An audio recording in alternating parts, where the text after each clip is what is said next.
Hi, spiritual friends. Just thought I'd do a reading from the Bible today. I've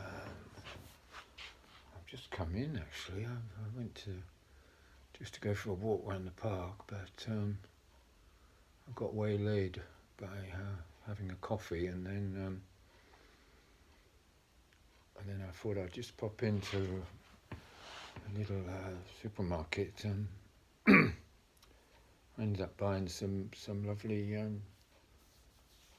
peaches, from South Africa, and I thought, well, I'll treat myself to some of those when I got home. There's always one that's really ripe, isn't there? And it was nice and soft and dark on the outside, and I thought, well, I'll give that a wash, and I sunk my teeth into it, and it was nectar. It's beautiful, lovely flavour. The only thing is, when I read it was from South Africa, did I just say that? Yeah. I thought, that's come a long way. But then if the farmer's getting the money for it, I mean, we've all got to make a living, haven't we, and look after ourselves. So, what can you say? I mean, we sell stuff to them, I suppose, and that's commerce, isn't it? Yeah, let's just hope they get a fair deal. That's the only problem with these things, isn't it? These arrangements. Well, at least we can trade with everyone all over the world now, whereas before we were stuck with just trading with Europe because we were in the common market, but now we're free to trade with everybody. Yeah. Right, well, this is the betrayal and arrest of Jesus. And here we go. This is 18. When Jesus had spoken those words, he went out with his disciples across the Kidron Valley. There was a garden which he and his disciples entered. Now Judas, who betrayed him, also knew the place, for Jesus often met there with his disciples. So Judas, having taken a detachment of soldiers and officers from the chief priests and Pharisees, came there with lanterns and torches and weapons. Jesus, therefore, knowing everything that would happen to him, went forward and said to them, "Whom do you seek?" They answered him, "Jesus of Nazareth." Jesus said to them, "I am he." And Judas, who betrayed him, was standing with them. When he said, "I am he," they drew back and fell to the ground. Again Jesus asked them, "Whom do you seek?" They said, "Jesus of Nazareth." Jesus answered, "I told you that I am he. So then let these go their way. If you are looking for me," this was to fulfill the word which had been spoken, "I have lost none of those whom you have given me." He's speaking to his Father now, who's listened to every word. So then we go back to the script. Sorry, I feel a little bit. Then Simon Peter, having a sword, drew it and struck the high priest's servant and cut his right ear. The right ear. Then the servant's name was Malchus. Then Jesus said to Peter, "Put your sword into the sheath. Shall I not drink the cup which my Father has given me?" Meaning that it's written that this had to happen for other things to happen in the future. It's all been written down many years ago. And so it has to be fulfilled. It's like you booking a holiday. It's all done 6 months ahead, isn't it? Booking the holiday and the hotel and everything, and you have to stick to it once you've said you were going to do it. Yeah, otherwise you lose it, everything. Right. Jesus before the high priest. Then the detachment of soldiers and commander and officers of the Jews arrested Jesus and bound him. First they led him to Ananias, for he was the father-in-law to Caiaphas, who was the high priest that year. Now it was Caiaphas who advised the Jews that it was expedient that one man should die for the people. Peter's denial of Jesus. Simon Peter followed Jesus, and so did another disciple. That disciple was known to the high priest and went with Jesus into the courtyard of the high priest. But Peter stood at the door outside. Then the other disciples, who was known to the high priest, went out and spoke to the doorkeeper and brought Peter in. Then the servant girl, being the doorkeeper also, said to Peter, "Are you not also one of this man's disciples?" He said, "I am not." Now the servants and officers stood there and warmed themselves, having made a fire of coals, for it was cold. Peter also stood with them and warmed himself. The high priest questions Jesus. The high priest then asked Jesus about his disciples and his teaching. Jesus answered him, "I spoke openly to the world. I always taught in the synagogue and in the temple, where the Jews always met, and I said nothing in secret. Why do you ask me? Ask those who heard me and what I have said to them. Certainly they know what I said."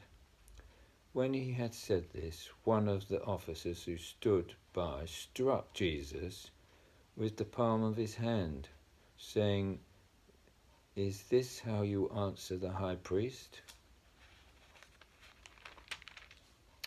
Jesus answered him, "If I had spoken evil, bear witness of the evil. But if well, why do you strike me?" Then Ananias said to him, bound to Caiaphas, the high priest. Peter denies Jesus again. Yes, this is where Peter denies him 3 times, isn't it? So that's 2 now, isn't it? Meanwhile, Simon Peter was standing and warming himself. So they said to him, "Are you not also of his disciples?" He denied it and said, "I am not." One of the servants of the high priest, being a relative of the man whose ear Peter cut off, said, "Did I not see you in the garden with him?" Peter then denied it again, and immediately a rooster crowed. Yeah, that was the 3 times that he betrayed Jesus. Well, he didn't betray him, he just didn't sort of stick up for him, saving his own skin, which is what a lot of us, I suppose, would do, really, wouldn't we? Yeah, if we be honest. Some of us aren't brave enough to take somebody else's place and be crucified. No. Right, Jesus before Pilate.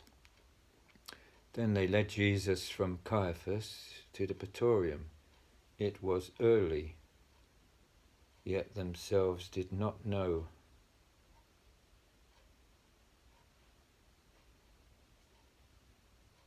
enter the praetorium, so that they might not be defiled, but might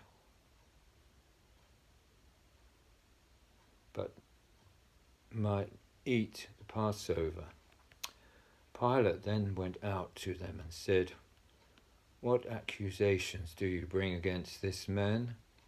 They answered him, "If he were not an evildoer, we would not have handed him over to you."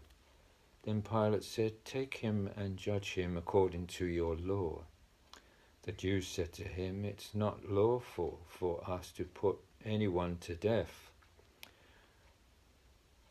that the saying of Jesus might be fulfilled, which he spoke, signifying what death he would die.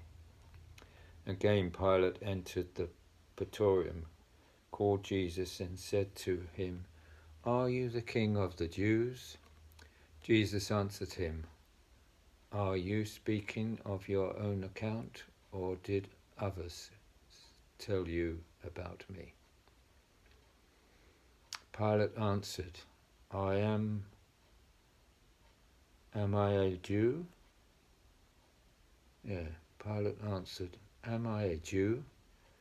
Your own nation and the chief priests handed you over to me.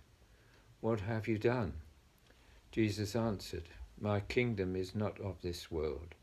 If my kingdom were of this world, then my servants would fight, that I would not be handed over to the Jews. But now my kingdom is not from here."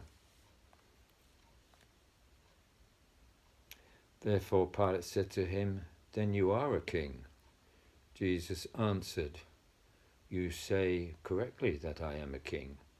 For this reason I was born, and for the reason I came into the world, to bear witness to the truth. Everyone who is of the truth hears my voice." Pilate said to him, "What is truth?" When he had said this, he went out again to the Jews and said to them, "I found no guilt in him at all." Jesus sentenced to die, but you have a custom that I should release someone to you at the Passover. Do you therefore want me to release to you the King of the Jews?" They all shouted again, "Not this man, but Barabbas." Now Barabbas was a robber.